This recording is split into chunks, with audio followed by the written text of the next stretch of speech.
disintegrating it. And as that lightning bolt went through Ben, it wouldn't have made his hair stand up. It would have stopped his heart. That would have been the last thing Ben ever did. And we do know that at least one scientist in Europe read about this experiment and thought it sounded cool. He tried it himself and he was killed to death by lightning. So, among other things, my friends, do not fly kites during lightning storms. We know what happens, and it is really unsafe. Now, the second of the three questions I want to explore is about the direction of lightning. Now, specifically, does it go up or down? Does it start in the cloud and go down to the earth, or does it start in the earth and go up to the cloud? Now, please don't make a guess yet, because I always like to reinforce that the first thing we do in science, we don't guess. We make observations, we collect data. So I'm going to make some more lightning for you in just a few more seconds. This time I'm going to use a different target. That's what we call these things that we zap with lightning. It's on my right. It doesn't have a light, unfortunately, so hopefully you can see it up there. But it's a big metal stick with a metal ball on the top, and we call it the probe. Now, we start at the, I don't know why we call it the probe, but there we go. I'm going to start at the belts again. They go in the basement. And once they get to full speed, I'll start charging up the belts, and I'm going to give you a good 20 to 25 lightning bolts over the probe. And enjoy them. But this time I specifically want you to watch and see if you can tell what direction they're going. Are they going down from the machine to the probe, or are they going up from the probe to the machine? Got here just in time for this one. All right, so I'm going to put my hearing protection on, bring down the lights. Let's do some scientific observation. In 5, 4, 3, 2, 1. Oh, I need to target a little higher. I'll explain why in a moment. Here it goes.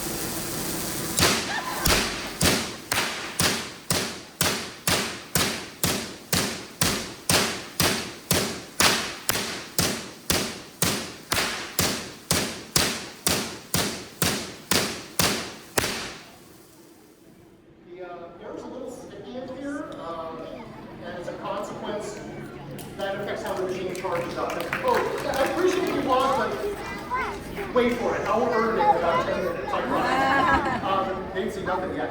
So yeah, the first lightning show of the day, I always have to kind of feel like how the machine is with the air quality. But you got some great lightning bolts there, and now I want to find out what you thought. Raise your hand, and we'll do as a group, okay? Raise your hand if you think you just saw lightning going down, starting the machine, jumping to the probe. I don't see too many hands. All right. Raise your hand. There's one. Raise your hand if you think you saw lightning going up, starting at the probe, and oh my goodness, going up to the machine. Lots of hands. I can't tell what you're doing up there. Tell me later. All right. Raise your hand if you couldn't tell. You can say that in science. If you can't tell, it just means you get to do more stuff. So never a bad thing in science. Now, this is a part of my program that bothers me a bit, because unfortunately, I can't prove to you what I'm about to tell you. I just hope you'll take my word for it. That's a smiling science educator. But every lightning bolt I've made in the show so far, both with the kite and the probe, have gone down. Down. And that's actually what most natural lightning we see does as well. Most lightning actually happens inside clouds, but the lightning bolts we see that, do that, they start in the cloud and go to the earth. Occasionally you'll get one that goes up, but almost always they go down. Now, don't feel bad if you thought you saw it going up. You don't need to make an eye doctor appointment. I'm pretty sure I know why. How many of you, just before the saw a purple glow on top of the probe? Isn't that pretty? That's another effect of corona. So to remind you, corona is when charge either leaks out of something or leaks into something. And it makes that pretty glow, which is sometimes called St. Elmo's fire. And it'll often make that crispy sound I mentioned before. And it happens at both ends of the lightning bolt. It's just a lot harder to see up on the machine. So unfortunately, it does not tell you what direction lightning goes. It can help you in a different way. If you're walking through the woods on a stormy day, and you see that pretty St. Elmo's fire in the tree branches, run, because lightning may be about to happen near you. Now, I can't prove to you what direction those lightning bolts go, because I simply don't have any technology that's fast enough. But I may be able to get you to challenge your own ideas with different kinds of machines called Tesla coils. We've got several of them here in the theater. Now, the first one I'm going to use is over my shoulder in the back. I turned a light on it. It's a white cylinder with a silver donut on the top. Now I'm going to make some sparks with these, and after I make the sparks, I'll tell you what they have to do with the direction of lightning, I promise. For now, just enjoy them, because they're very, very cool.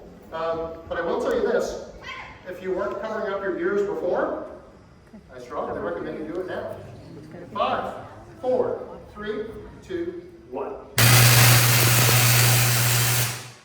Want to see that again? Yeah. Everybody said yes. 5, 4, 3, 2, 1.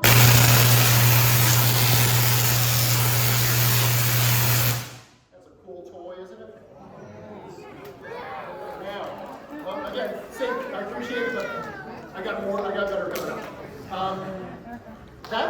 spark is very different from what the Van de Graaff generator makes. It dances around, kind of forks in places, and it's also on continuously, right? The Van de Graaff generator always does that pop, pop, pop business, because it is literally filling up a charge, dumps it out, has to fill it again, and so forth.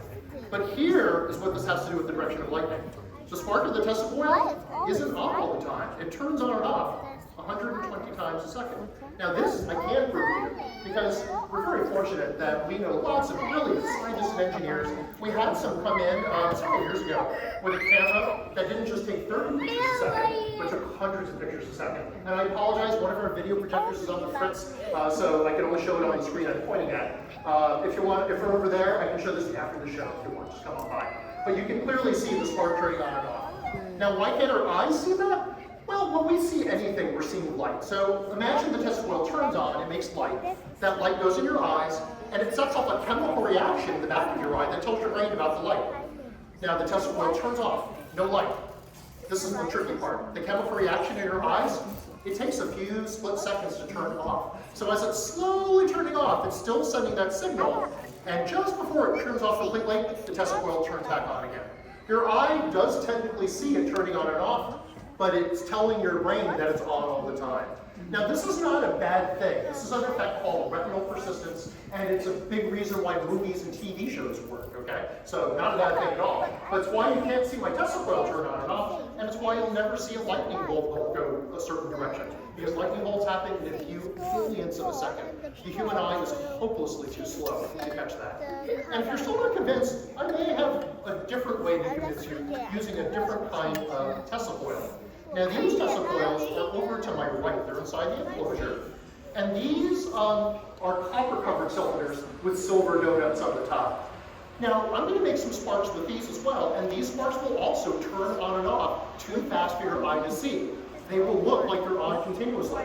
But even though your eyes will be full, one of your other senses might be able to catch that they're turning on and off. So before I explain any more about that, let me pop on my hearing protection and bring down the lights and see if one of your other senses can do what your eyes cannot. And we're going to test that out in 5, 4, 3, 2, 1.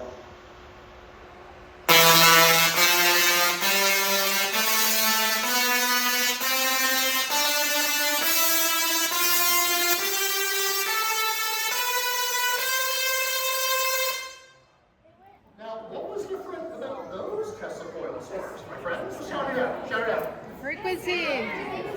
Sounds, the sounds were different, okay? Nice job. The music, yeah. The one Tesla coil always makes the same sound, that okay? And the reason it's always the same sound is because it's always turning on and off 120 times a second. That's just how it's built. And each time it turns on, it heats the air, and that hot air shoots a sound wave in your ear. So when your ear is hit by 120 sound waves a second, your brain says, oh, that's a low pitch sound.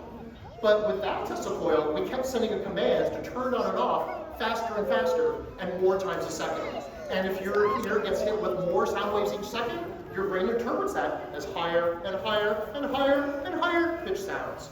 So I wish I could say I did that with fancy button work. I just sent in some commands. But at the end of the program, we'll do it in a way that mixes up those sounds so that we make music for our symphony of sparks. So